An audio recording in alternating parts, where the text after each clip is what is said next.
Welcome back, ladies and gentlemen. So we're going to look at example number 1. I'll just read the question to you. Reviewing quadratic in standard form. Given the quadratic, f at x equals negative x squared minus 5x plus 24. Question A says, determine the intercept by factoring, and B, determine the axis symmetry in the vertex. So a lot of you already know from the class right now, this question is related to solving the quadratic by factoring, right? Finding the x-intercepts, and so on and so forth. So a lot of you already know this, that when we want to find the y-intercepts, just conceptually, we'll do this in blue shot. When solving, we're letting y equals 0, or f at x equals 0. Okay? So what we're going to do first is 0 is equal to negative x squared minus 5x plus 24. Notice, you just don't try to start solving right away. It has to equal something. And in this case, 0 is a nice number. Right? I think a lot of you know what I'm going to do next. Let's divide everything by negative 1. So 0 is equal to x squared plus 5x minus 24. And again, if you're at home following along, feel free to also have the PowerPoint beside it. It actually is walking you through it. No pressure here. Any volunteer actually have an idea what the factor form is? Flora, if you don't mind? X plus 8 times x minus 1. Is correct. Nicely done. And again, from grade 10, a lot of students would stop here, but they actually understand when separating, and that's why it's associated. A lot of you know the answer. I'm not going to break it down, but take the factor, make it equal 0, take the other factor. Different volunteer, what is the solutions? There are 2 answers. Maria? X is equal to negative 8, and x is equal to 3. Negative 8, and 3 is correct. So you've already done question A, nicely done. This is question A, all done, or the example. Everyone okay about that? Question B, though, says determine the axis symmetry in the vertex. So I'm going to use a short form for those that are at home. I apologize if you have to pinch and make it larger. I'm going to say A of S. I think actually, Mr. also did that way. So A of S, or axis symmetry. One more time, the properties of a parabola, and I erased it from the chalkboard. A lot of you realize it's the vertical line. A lot of you know also that this is conceptually known as the midpoint, or the midline. So a lot of you might remember from grade 10. You basically add those 2 roots, or the x-intercept is 0s, and divide by 2. So it's the average. And I think everyone agrees you get negative 5 halves, or negative 2.5. Right? So either way is fine. That's the answer for question B, first part. The second part says, what's the coordinates of the vertex? So what are the coordinates of the vertex? I think a lot of you know what you're going to do. You're going to sub in this value back into the original equation. So I'm just going to use the grade 10 notation, if that's okay.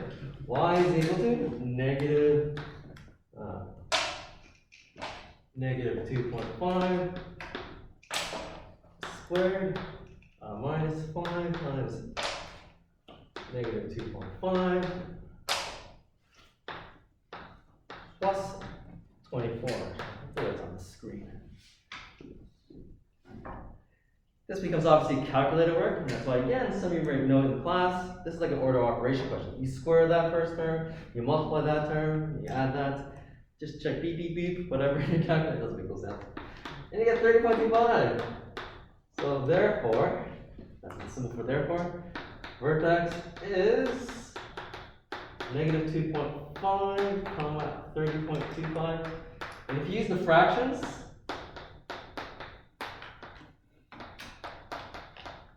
also fine. As an extension question, though, is there a volunteer that could tell me, you don't have to give me the answer, but tell me, how could I find the y-intercept of this parabola? Any volunteer from the class? How could I find mathematically, the y-intercept? Grace? Sub in 0 for x. Nicely done. So let's just write that out in orange, this is just an extra part. And again, what I'm trying to do, ladies and gentlemen, is associate with our PowerPoints. And again, if you're here in class, don't feel bad, I am going at a faster pace. But to find the y-intercept, let x equal 0. Of course, notice you can also do it this way, or f at 0, right? A lot of you understand what this means now. Notice I use conceptually, or it's just a little easier when we do it. So to do the math, find the y-intercept, y is equal to My apologies, I have to open it. 0 squared minus 5 times 0 plus 24 equals 24. So therefore, the one intercept is 0, comma, negative 24. Positive 24. And notice some of you realizing this is giving us a lot more information if we ask them. I didn't ask us for this question for question B, but that's what we got for example 1. Anyone have any question what we just did? Any questions at all? And I'm off screen, hopefully at home you're getting this. Hopefully you can hear me. I apologize, there might be some echo. Can I erase this? Anyone? Alex, you can? I'll start with this. So example 2. Let's see it over here.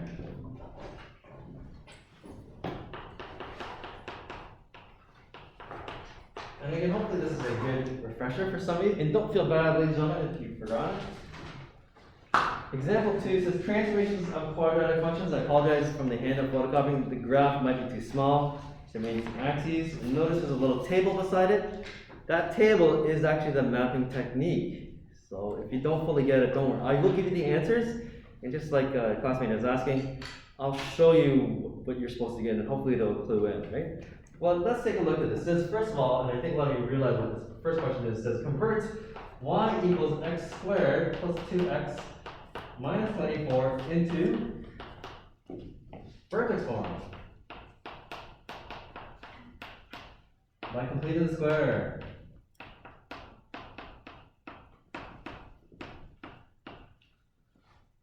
So some of you might remember, some of you might not have, and so this is actually a review lesson. I'll be honest with you, I actually do not use this as my first example to completing the square, and the reason why is the A in this question is actually 1, which is not too interesting, but I'll still do it. So when I taught this to my grade 10 students last year, or a couple years ago, I tend to tell students there's actually 7 steps. Of course, you can speed it up, but let's just go through it slowly. What you're supposed to do first is partial factor the A between the first 2 terms. Well, since the 1 divided by 1 is 1, and 2 divided by 1 is still 2. So unfortunately, we've already done that. And I apologize if you're in class, a lot of everybody can be faster than that. That's what you're supposed to do.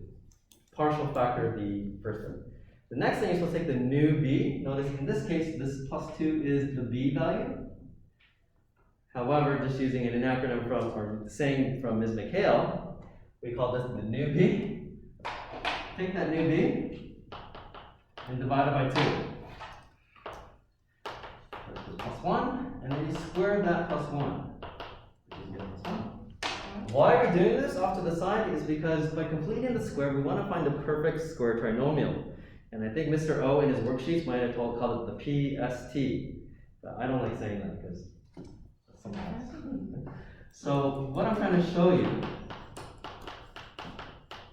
there is something that we're going to add and subtract in here. This is what's called adding by 0. Not just any 0. This one's going to be plus 1 and minus 1. So notice from these 2 lines, they're exactly the same. Right? Exactly the same.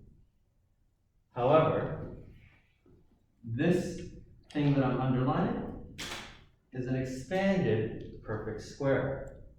And that's why we do this off to the side. If you're not too sure what we did, we take that new b, which is the plus 2, divided by 2, then square that answer. And you'll see it in the second example. Again, some of you cheat, that's fine because it's a bit more arduous, but a lot of students want to know why they're doing this.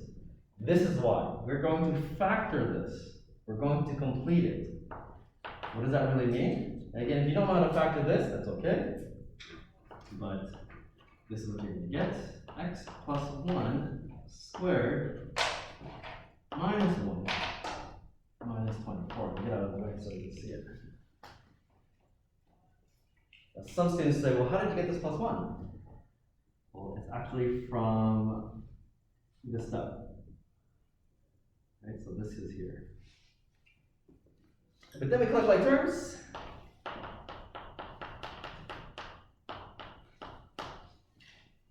And that's our format for the vertex question. So just to help everyone out, y is equal to a bracket x plus, I might even call it t,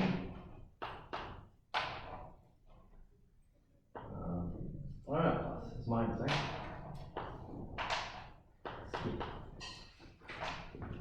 Can I get a volunteer from the class right now? Just tell me the coordinates of the vertex? Really easy. Why is it minus? Because that's the format that a lot of you are taught from grade 10. Y is equal to a x minus h squared plus k. So I'm just trying to go with association so you can see it. Can the volunteer give us the coordinates of the vertex? Danielle? Negative 1, negative 25. 1 and negative 25 is correct. So we were done the question A. This is all question A. You don't have to go that slowly for this one. You can clearly speed it up. Some of you actually know the fast way. It just doesn't justify why it's called complete in the square. So why is it negative 1? For the vertex, it's the opposite. It shifts left. What? So you don't. So hold on a second. You might have forgotten. From grade 10, okay, grade 10. We did it like this. Can you tell me the coordinates of the vertex? 5. It's not 5 and 11. 10. You're getting worse. You don't know? So the coordinates are negative 5 and 11. It's the opposite. That's why, for example, in this case, Why is the x just the opposite? can you tell me what the roots are? 4 and negative 1. What did you do there? 4? But 11 Negative is 1. the same as It's similar. It's not exactly the same. So what's in the brackets is the opposite for the solution. Why not the same for 11? Because this doesn't tell us roots. It tells us the coordinates of the vertex. You remember doing this in grade 10? You didn't do this one? We probably did it wrong. Okay, no problem. So H and K? Yeah, we did that, but I. So then that's why it's the opposite. Okay, we'll talk about it in a moment. Don't worry. It'll make sense in a moment. Okay? I just gotta get to the second. So for question B, determine the roots by isolating x from vertex form. So notice they didn't say use the standard form, they said use the vertex form. And again, the vertex form is as follows. Just let's highlight this in yellow.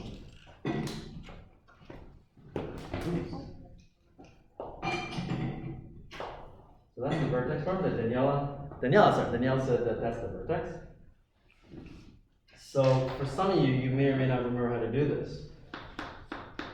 So to find x-intercepts, and if you remember our classmate Grace said, right? I think it was Grace. Let y, not Grace. Someone else said it. I think someone else said it. Or maybe I said it. Sorry, my apologies. Find the x-intercepts, you're going to let y equal 0, right? So 0 is equal to x plus 1 squared minus 25. So this is if you remember the list that I think I did in the Word document in the class, in this case, I'm not going to use factor. Does that make sense? We're going to actually use radicals, and that'll make sense in a moment. How do we solve this? I think everyone agrees. We're going to add 25 to both sides. So we get 25 is equal to x plus 1 all squared. Just as a refresher, although you know bedmass, going in this direction is order of operations. Going in this direction, and the acronym really is SAMDEP, but no one says that. That's for solving. One more time, in grade 9 you were taught you can do whatever you want to both sides of an equation. You can add 4 to both sides, you can subtract negative 3.1 to both sides, you can square both sides. It doesn't really matter as long as you get the solution. But honestly, ladies and gentlemen, you actually are supposed to go in this direction. You're supposed to deal with any adding subtracting first, then any multiplying dividing second, any exponents or radicals third, and then finally the brackets last. So even though in this question, someone's going to say, but why can't I do with this plus 1? It's in the brackets, and it's not that easy to work with directly. Some of you realize, couldn't we square root both sides? You sure can. But then you're going to get the square root of a negative here, which you can't really solve. That's why a lot of you realize what I'm trying to do, is that this approach is a little easier. One more time, what happens? When we square both sides, notice this is not in an evaluation, but it's a solving question. When we square both sides on the right-hand side, the square root of a square, it gets rid of that. We get x plus 1. Let's see if someone actually is quite intelligent. What do you think the answer is here? Be careful. Be careful. There's actually an answer. Flora. Plus minus 1? Is correct. So notice, a lot of you understand this question. The solution for this must be, and that's why we reviewed it, there must be two solutions, right? In this example, there's actually these solutions are real. Real. What does that really mean? When we subtract 1 to both sides, 5 minus 1, that's 4, and 1 to take away from negative 5 is negative 6. Let's see if someone actually can help us out really quickly to do the enriched question. Without doing it, can I get a volunteer to tell us what is the y-intercept of this question before we get to C and D? What is the y-intercept of this question? Where did the 4x equals 4 and x equals negative? So maybe I went too fast. Okay. So the way that you divide this out, 5 is equal to x plus 1, and or negative 5 is equal to x plus 1. Right? So when you subtract 1 to both sides, what do you get for this one? X equals 4. And when you get from this one, x equals negative 6. Most students do not need, that's why when you're taught in grade 10, you've actually learned that this new symbol is plus or minus. Right? So you can do it simultaneously. Is that okay? Can someone actually help us with the enriched question that I just asked?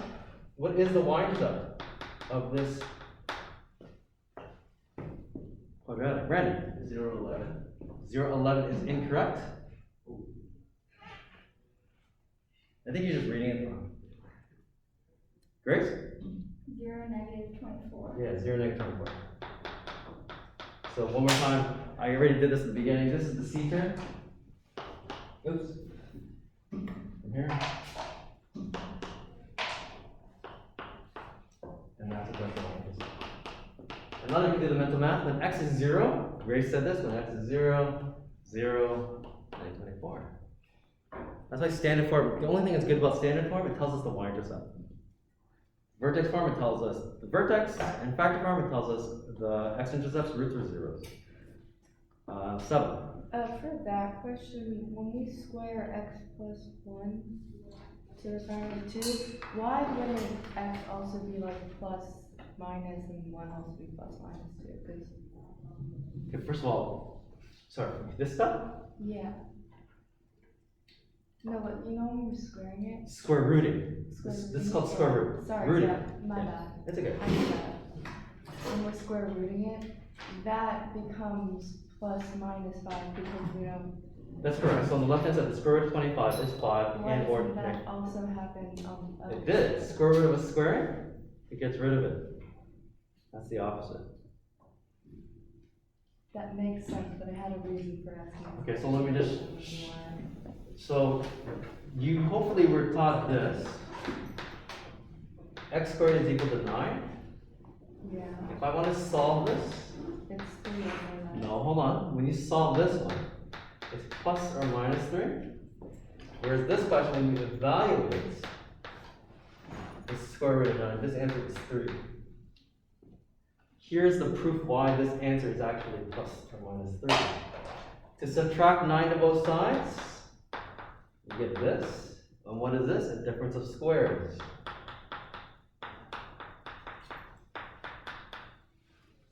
And what are you told me, what are the zeros? The zeros for this, in this example, x is negative 3. How about for this one? Must be plus 3. That is why there's actually two solutions. This is called a solving, because it's something equal to something. When we solve things, you don't want to know what x is. This is an evaluation. If you use your calculator and do the square root of 9, notice it only gives you one answer because you're evaluating. You tend to only get the positive answer. It will never yield a negative answer. Right? It will never. Conceptually, we're doing similar mathematical operations, but that's what we need to get at. We're almost there. Determine the rules of transformations and describe the transformations. So this might be a little hard for you, so don't panic. Question C and D's for some of these examples. If you don't get it, don't panic. It'll make sense because I'm trying to speed this up for refresher from grade 10. Okay? And don't get me wrong, our classmates asking us good questions about, well, how do we get the opposite and from the vertex? Hopefully it'll be clear when we go through it. Anyways, is that okay? Could I go do that all right? So let's finish off the question C and D. Can I erase this? Bridget, did I answer your question about? Oh, yeah. It's okay.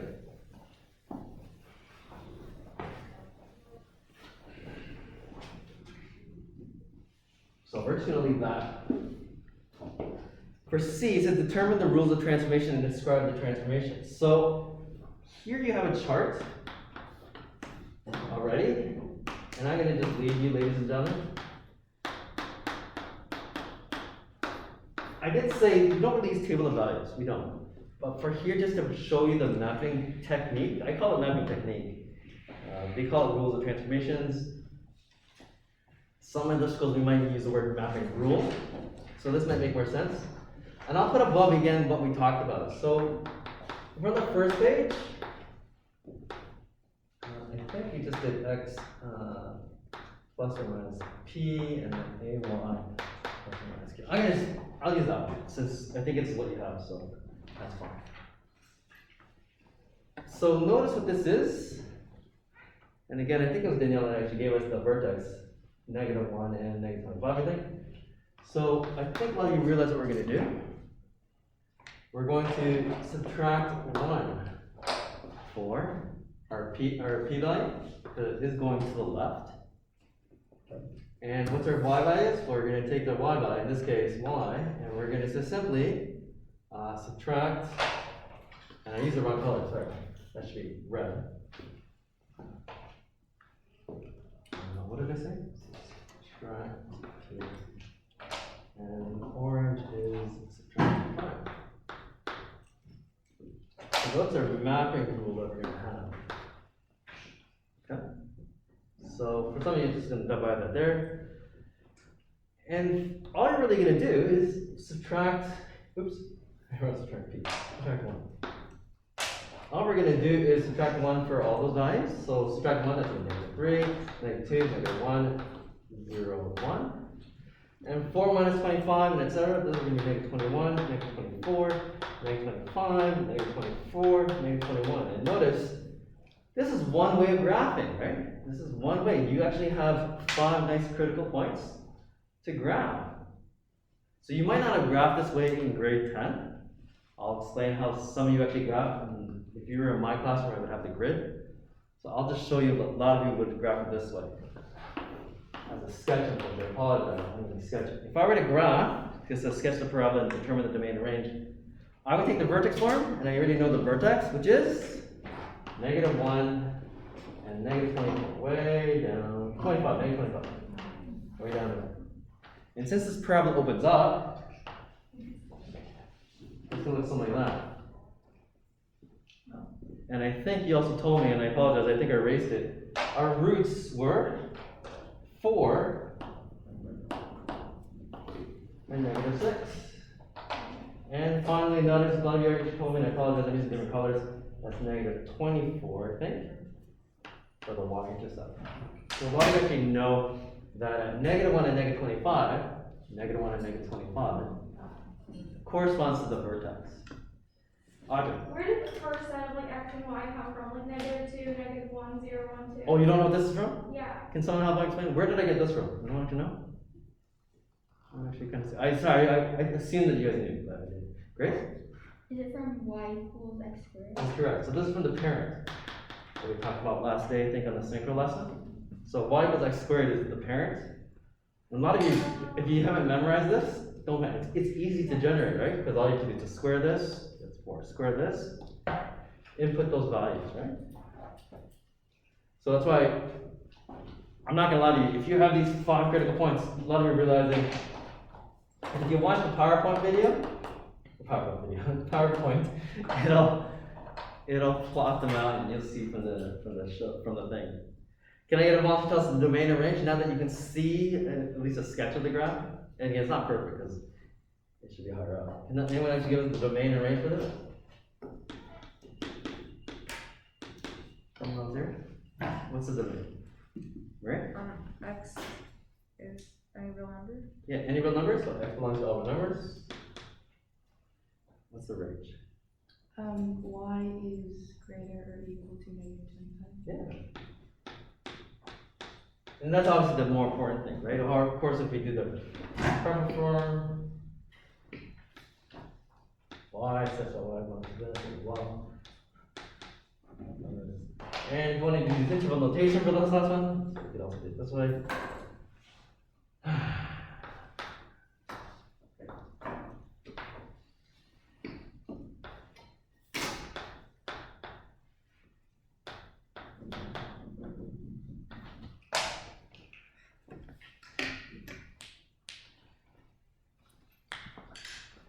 Let's just stop there.